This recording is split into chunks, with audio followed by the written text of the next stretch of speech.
በዛሬው ዕለት በደቡብ ወሎ ዞን ባርጎባ ወረዳ ነው የምንገኘው።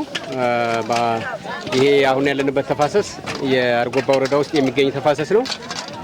ዛሬ የተገኘንበት ምክንያትም የ2018 በጀት ዓመት የተፈጥሮ ሀብት ልማት ስራ የማስጀመሪያ ፕሮግራም ነው ያካሄድን ያለ ነው።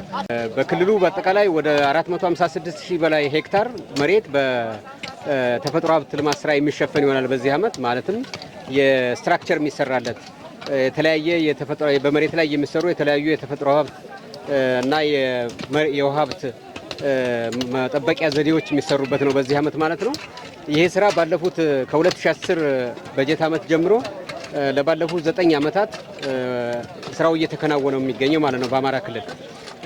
እስካሁን ድረስ ባለው ሁኔታ ያው እንግዲህ የተፈጥሮ ሀብት ልማት ስራ የምንሰራበት በዋነኛነት የተፈጥሮ ሚዛንን ለመጠበቅና የአገርን እድገት የኢኮኖሚ እድገት እና የአጠቃላይ የቤተሰብን ገቢ ለማሻሻል ነው የምንሰራበት በዋነኛነት።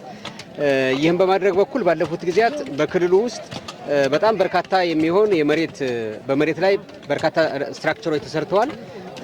የተለያዩ ስትራክቸሮች ብቻ ሳይሆን የባዮሎጂካል ወይም ደግሞ የስነ ህይወታዊ ዘዴ በመጠቀም የተለያዩ የተፈጥሮ ሀብትን ወይም ደግሞ የተፈጥሮ ሚዛንን የሚጠብቁ የኢኮኖሚ ጠቀሜታ ያላቸው ችግኞችን ተክለናል ማለት ነው።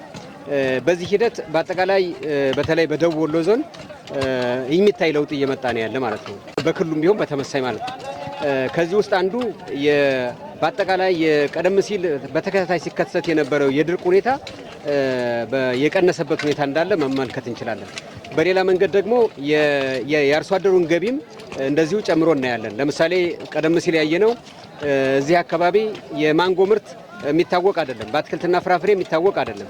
ስለዚህ ወጣቶች ተደራጅተው በአካባቢያቸው በለሙ እርከኖች ላይ በለማው መሬት ላይ የተለያዩ ገቢ የሚሰጡ ወይም ደግሞ ገቢ የሚያስገኙ ፍራፍሬዎችን በመትከል ማንጎ፣ አቮካዶ፣ ቡናና የተለያዩ ችግኞችን በመትከል ገቢ የሚያገኙበት ሁኔታ ፈጥሯል ማለት ነው።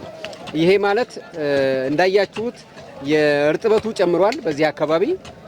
እንደገናም ደግሞ አይታችሁ ከሆነ የወንዞች ወይም ደግሞ ውሃ የሚሰጡ ምንጮች እንደዚህ እየጎለበቱ ነው ያሉ ማለት ነው። ስለዚህ በአጠቃላይ በያዝነው በጀት ዓመትም ሆኖ ባለፉት ዘመናት የሰራ ነው ስራ የተፈጥሮ ሚዛንን በመጠበቅ ማለትም የሰውንና የተፈጥሮን ግንኙነት በማሻሻል በኩል የሰው ልጅ ተፈጥሮን ለራሱ አደጋ በሚሆንበት መንገድ መጠቀሙን አቁሞ መልሶ ግን ተፈጥሮን እንዲያለማ በሚያደርግ መንገድ እየሄድንበት ነው ያለን ማለት ነው። በሁለተኛ ደረጃ ቅድም እንዳልኩት የተፈጥሮና የሰውን ግንኙነት የሰውን መስተጋብር ማስተካከል ብቻ ሳይሆን ከዚህ ቀደም ሲከሰት የነበረውን የድርቅ ሁኔታ ማለትም በዝናብ እጥረት ምክንያት የሚመጣ ድርቅ፣ በድርቅ ምክንያት የሚመጣ ረሃብን ለመቀነስ የሚያስችል ስራ ተሰርቷል። ይሄ ብቻ ሳይሆን ከበረሃማነት ጋር ተያይዞ የሚመጡ በሽታዎችንም ተላላፊ በሽታዎችንም እና የማይተላለፉ በሽታዎችን ለመቀነስም ትልቅ አስተዋጽኦ ያደርጋል። ለምሳሌ ወባን፣ እነዚህ የመሳሰሉ ችግሮች እንዲቀንሱ የሚያደርግ ስራ እየተሰራ ነው ያለ ማለት ነው። ከዛ በተጨማሪ ቀደም ሲል እንደገለጽኩት ገቢን ማሻሻል የሀገርን እድገት የሚያረጋግጡ ስራዎችን በመስራት በኩል በጣም ጥሩ የሚባል ስራ እየተሰራ ነው ያለ።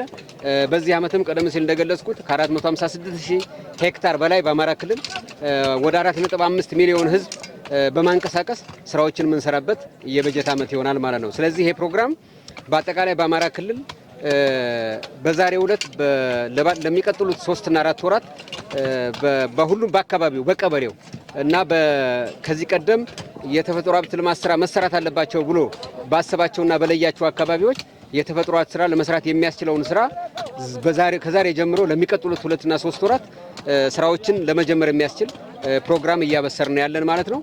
በመሆኑም በአጠቃላይ ለክልላችን ህዝብ፣ ለግብርና ሙያተኞች፣ ለግብርና አመራሮች ይህን ስራ ህብረተሰቡን በማስተባበር እና ሙያዊ ድጋፍ በመስጠት የተፈጥሮ ልማት ስራዎች በውጤታማነት እንዲሰሩና በተለይ የምንሰራው ስራ ለይስሙላ ሳይሆን ዘላቂ ምርታማነትን ዘላቂ የተፈጥሮ ሀብት እንክብካቤን ሊያሻሽል በሚችል መንገድ በሁሉም አካባቢና በሁሉም የማህበረሰብ ክፍል እንዲሰራም በዚሁ አጋጣሚ ጥሪዬን ለማስተላለፍ እወዳለሁ።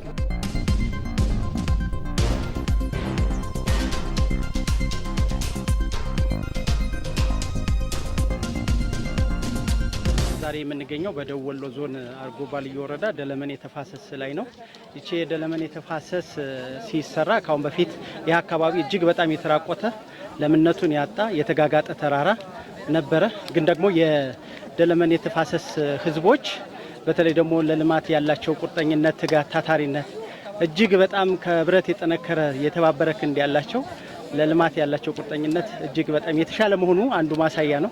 ለዚህም ደግሞ ይሄንን ተራራ ወደ ነበረበት የመመለስ እንደውም ከነበረው በላይ በተለይ የጠረጴዛ ማርከንን በመስራት የፍራፍሬ ልማቶችን በማልማት ከተራቆተው ተራራ ወይም ይሄ ስጋት ከነበረው ተራራ ወደ ሀብት ማመንጫም ጭምር ያሸጋገሩት በዚህም ደግሞ ለወጣቶች ስራ እድል የተፈጠረበት ማህበረሰቡ በተሻለ የሚንከባከበው ለሌሎች አካባቢ እጅግ በጣም የተሻለ ተሞክሮ ልምድ የሚወሰድበት ተፋሰስ ነው ማለት ይቻላል። ለዚህም ነው ዛሬ የ2018ን የተቀናጀ ተፋሰስ ልማት ለዘላቂ የምርታማነት እድገት በሚል መሪ ቃል የክልላችን ክቡር ርዕሰ መስተዳደሩ በተገኙበት የክልላዊ የማስጀመሪያ መርሃ ግብሩን እያካሄድን ያለ ነው።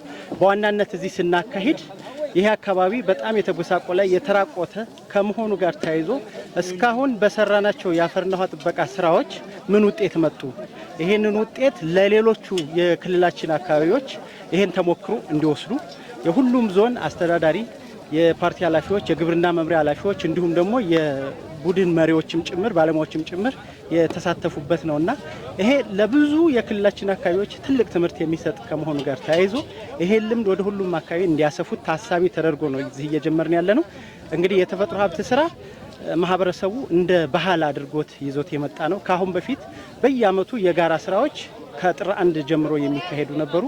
አሁን ላይ ግን በተለይ ይሄ የመደመር መንግስት እሳቤ የዘርፎች እምርታ በሚለው አገራዊ አጀንዳ አንዱ የግብርናና ገጠር ልማት ትራንስፎርሜሽን ነው።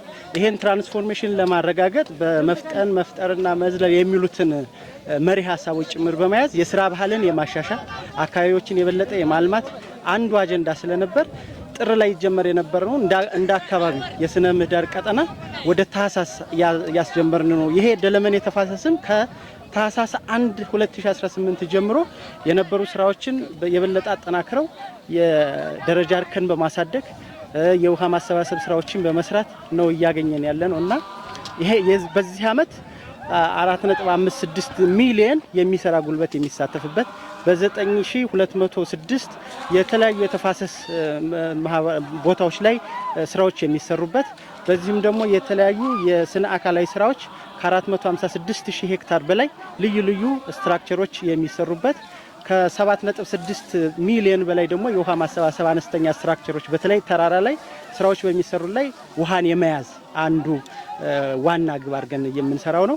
ከዚህ በተጨማሪ ደግሞ በተለይ የአረንጓዴ አሻራ ልማትን የበለጠ አጠናክሮ ለመቀጠል 1.7 ቢሊዮን ልዩ ልዩ የፍራፍሬ የደን እና የመኖ ችግኞችም ጎን ለጎን የሚሰሩበት ስለሆነ ተፋሰስ ልማት በተለይ ደግሞ ዘላቂነቱን ኢኮኖሚያዊ ተጠቃሚነቱን ለማረጋገጥ ቁልፍ ስራ አድርገን ነው የምንወስደው። የተፈጥሮ ሀብት ስራ የሁሉም ልማቶች ዋና ቁልፍ መሰረት ነው። ይህንን ደግሞ ሁሉም የህብረተሰብ ክፍል ሊንከባከበው ሊጠብቀው እና ዘላቂነት እንዲኖረው ማድረግ ያስፈልጋል። በዚህ አጋጣሚ ዛሬ በሁሉም የክልላችን አካባቢዎች ለሚደረጉት የተቀናጀ የተፋሰስ ልማት ስራዎች ማህበረሰቡ በተደራጀ የህዝብ ንቅናቄ በባለቤትነት ስሜት ቁርጠኛ ሆኖ የልማት አይበገሬነቱን እያሳየን ስለሆነ ለዚሁም በግብርና ቢሮ ስም ላቅ ያለ ምስጋና ላቀርብ ፈልጋለሁ።